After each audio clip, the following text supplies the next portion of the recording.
मेरा नाम राशिद ज़हीर है और आप देख रहे हैं मेरा न्यूज़ चैनल जिसका नाम है न्यूज़ 19 का।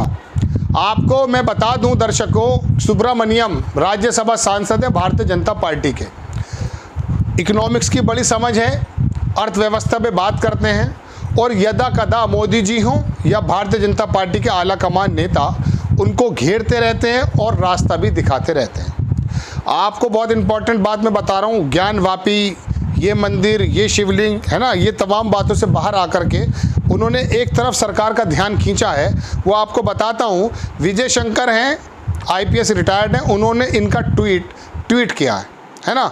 उन्होंने लिखा कि हम लोग जो भाजपा में हैं 2024 में इंडिया शाइनिंग की ओर बढ़ रहे हैं, जबकि अर्थव्यवस्था में घोर विफलता है और हम ये स्वीकार करने से इनकार करते हैं कि चीन ने हमारे क्षेत्र के 4000 वर्ग किलोमीटर को हथिया लिया है। ये किसने कही है बात? ये कही है सुब्रमण्यम स्वामी ने।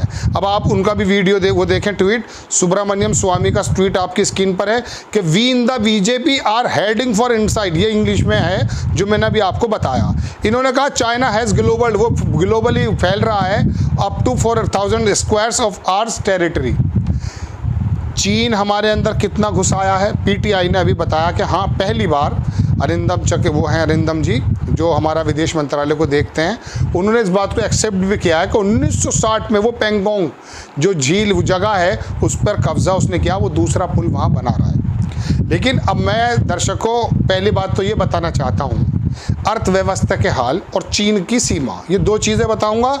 और इसके अलावा मैं एक चीज़ आपको ये बताना चाहता हूँ कि आप और मैं और तमाम देश के दर्शक इस समय किस चीज़ में उलझे हुए हैं। पहले मैं अर्थव्यवस्था की बात एक लाइन में कह के अपनी बात खत्म करता हूँ।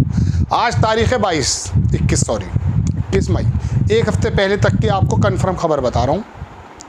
2.5 लाख करोड़ रुपया FI फॉरेन इन्वेस्टर जो होते हैं उन्होंने देश से बाहर निकाल लिया। वो खबर तो थोड़ी महीने पर पुरानी हो गई है कि 350 उद्यमी बिजनेसमैन इंडिया को छोड़कर जा रहे हैं रोज़ाना, और क्या लाख पहुंच चुके हैं 8 बरस में, ये तो जानेंगे आप।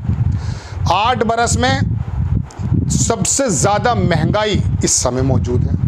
बेरोज़गारी तो 40-45 साल का आप सुन ही चुके हैं, और पैर के नीचे से ज़मीन निकल रही है। पता कब चलेगा ये तो मैं एग्जैक्टली टाइम नहीं बता पाऊंगा, लेकिन सुब्रमण्यम ने ये बात कही अर्थव्यवस्था के बारे में, तो इसकी बात का अंदाज़ा इस बात से करें कि 2.5 लाख करोड़ रुपया, अब शायद 3 लाख हो जाए या 3.25 लाख करोड़ रुपया हो जाए, ये हमारे भारत से FI जो फॉरेन इन्वेस्टर है वो निकाल चुके हैं। अब मैं आपको ये भी बता दूं कि फॉरेन इन्वेस्टर जब कहीं इन्वेस्ट करते हैं, दुनिया की बहुत बड़ी मार्केट है हमारे यहाँ कंज्यूमर बहुत ज़्यादा है। अभी हमारे प्रधानमंत्री जी कह रहे थे कि हमने बहुत ज़बरदस्त एक्सपोर्ट किया है। आप गूगल पर जाकर दर्शकों सिर्फ इतना कीजिएगा कि इंपोर्ट कितना हुआ है।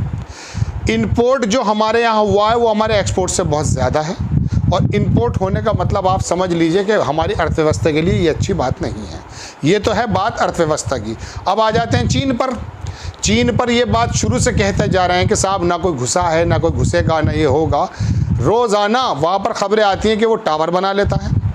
चीन ने अपनी सीमा के बाहर निकलकर, यानी हमारी सीमा के जो विवादित जगह है वो भी, और अंदर आकर के वहाँ गांव बसा दिए हैं। उन गांव वालों के हाथ, वो गांव के लोग खाली गांव नहीं हैं, वो उससे जासूस हैं। उसने वहाँ पर 5G जैसी सुविधा भी दे दी है कि अगर कोई बात होती तो फ़ौरन वो जासूस बनकर चीन की सेना को सूचित कर दें।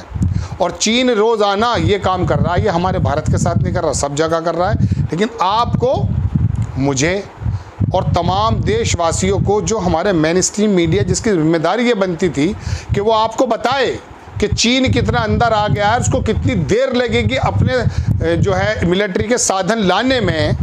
सड़कों का बहुत बड़ा रोल होता है, पुल का बहुत बड़ा रोल होता है ना, तो वो कितना वक्त लगेगा उसको, अगर भगवान ऊपर वाला ना करे कभी हमारे से उसकी झड़प हो जाए, हालात क्या होंगे ये तो आप जानते हैं। हमारे कितने लोग मर चुके हैं, कितनी बुरी तरह से उनकी लाशें आई थी, ये भी आप जान चुके हैं।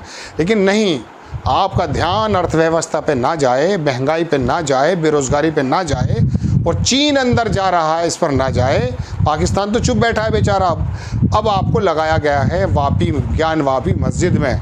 औरंगज़ेब को कब्र से निकाल कर ले आओ, उसकी हड्डियां अगर सुरमा बन गई हैं तो उसको उड़ा दो हवा में। अब जाहिल, अनभक्त, चौथी फेल लोग कर क्या रहे हैं, औरंगज़ेब पर अपनी बातें बताना शुरू कर रहे हैं। 5 जन ने ऑर्गेनाइज़र, आप जाकर देखें या आप ट्विटर पे जाकर देखिएगा या फेसबुक पे, 5 जन ने जो आरएसएस का अखबार है उसकी कोई एक खबर ऐसी बताइएगा, देखिएगा दर्शकों, जो जहर घोलने का काम ना करती हो। सिर्फ आपको ये बताएगा कि अनस नाम के आदमी ने बलात्कार कर दिया है, इमरान नाम का हिंदू लड़की को लेकर भाग गया है।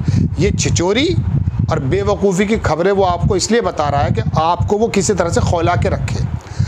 5 जन्ने को अगर आप पढ़ लें, कुछ देर देख लें, आपसे मेरी ज़ाती रिक्वेस्ट है, आप जाएं ट्विटर पर और 5 जन्ने की पिछले 2 महीने की, मैं तो 2 साल नहीं कर रहा, सिर्फ 2 महीने की खबरें देख लीजिए।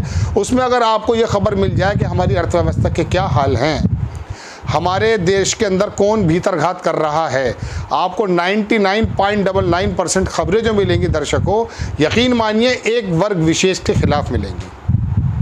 भारतीय जनता पार्टी का आईटी सेल अगर आपको मिलेगा तो एक वर्ग विशेष के खिलाफ मिलेगा। और ये वाले आलम पैदा हो गए। और इस आलम में क्या हो रहा है, अब ये सुब्रमण्यम समाजवादी पार्टी के तो है नहीं। अब आप कहोगे साहब ये तो इनके खिलाफ बोलते रहते हैं, तो आप हमें ये बताइए दर्शकों, कमेंट्स बॉक्स में लिखिए कि तमाम दुनिया के जो इंडेक्सेस हैं, भुखमरी का हो या धार्मिक आज़ादी का हो या पत्रकारिता की आज़ादी का हो, इसके अंदर भारत का जो गिराफ है वो डे बाय डे नीचे क्यों जा रहा है। फिर दूसरी तरफ अंधभक्त ये कहते हैं कि पूरी दुनिया में मोदी जी ने झंडे गाड़ रखे हैं। अगर तमाम दुनिया के देश हमारे साथ हैं, हमारी वाहवाही करते हैं, हेमा मालिनी जैसे कह रही थी कि जो बाइडन के बारे में, ये बताइए एक्टर्स जो नाचने गाने का काम करती हैं वो आगे राजनीति पे हमें बताती हैं, और इत्तेफाक है वो सांसद भी हैं। मैं उनकी किसी बात पे ये नहीं कह रहा कि सांसद वो क्यों नहीं है, बात में कह रहा हूँ कि हमारे मोदी जी ने इतनी इज्जत देने का काम किया। अरे भाई ये देखिए कि फिर ये इंडेक्सेस बाहर से ख़राब क्यों आ रहे हैं। फिर अंधभक्त ये कहते हैं साहब ये तो भारत के ख़िलाफ़ है, BBC भारत के ख़िलाफ़ है, एंटी नेशनल है। अरे तो फिर कौन सा है 5 जन ने ऑर्गेनाइज़र जो सिर्फ जहर फैलाने का काम करता है, या तुम्हारा ये गोदी मीडिया जो तमाम ये काम कर रहा है कि सुब्रमण्यम की इस खबर को नहीं बताएगा आपको। एक आदमी को मार दिया जाता मुस्लिम समझ के, निकलता वो जैन है, ये जहर पैदा कर दिया। अभी राहुल गांधी ने एक बहुत अच्छी बात कही, उससे मैं सहमत हूँ किसी प्रकार से, कि भारतीय जनता पार्टी ने जड़ों में केरोसिन डाल दिया है, आग लगने की ज़रूरत है, बस इसको हमें रोकना है। दर्शकों इस बात का अंदाज़ा मत करो कि औरंगजेब ने क्या किया था 400 बरस पहले। ये सोचने की ज़रूरत है कि भारत किस तरह से आगे जाएगा और किस तरह से भारत की उन्नति होगी। आपको 4 रोड बनाकर दिखाई दिए जाते हैं, लेकिन इतना ही कर लो कि NHAI नेशनल हाईवे अथॉरिटी जो है उस पर कर्ज कितना है, कहाँ से पैसा। उत्तर प्रदेश के ऊपर लगभग 7 लाख करोड़ रुपए का कर्ज है, 6.5 पौने 7 लाख का है ना, और हमारा बजट 5 लाख करोड़ रुपए का। बिजली विभाग पर ही सिर्फ 1 लाख करोड़ रुपए का कर्ज है। दर्शकों किस जिंदगी में जी रहे हैं आप लोग।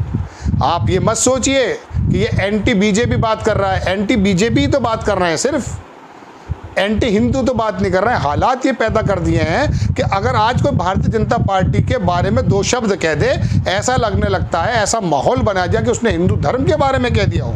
हिंदू धर्म भाई अलग है, भारतीय जनता पार्टी अलग है। अगर ये राम मंदिर को लेकर आगे चल रहे हैं तो सुप्रीम कोर्ट में कह देना कि हमने कराया इस काम को। आप जाकर के मंच से तो कहते हैं कि हमने इस काम को कराया, लेकिन जब आपकी बात आती है किसी ऑन द पेपर बात कहने की तो कहते हैं सुप्रीम कोर्ट का फैसला है। ये ज्ञानवापी के पीछे छुपेंगे या राम मंदिर के पीछे छुपेंगे, मसला कुछ और है जो सुब्रमण्यम कह रहा है। इस बात को बहुत ज़्यादा संजीदगी से लेने की ज़रूरत है। आपको खबर कैसे लगी अपनी राय कमेंट्स बॉक्स में ज़रूर डालिएगा, और नेक्स्ट टाइम मैं किसी अच्छी खबर के साथ आऊँगा।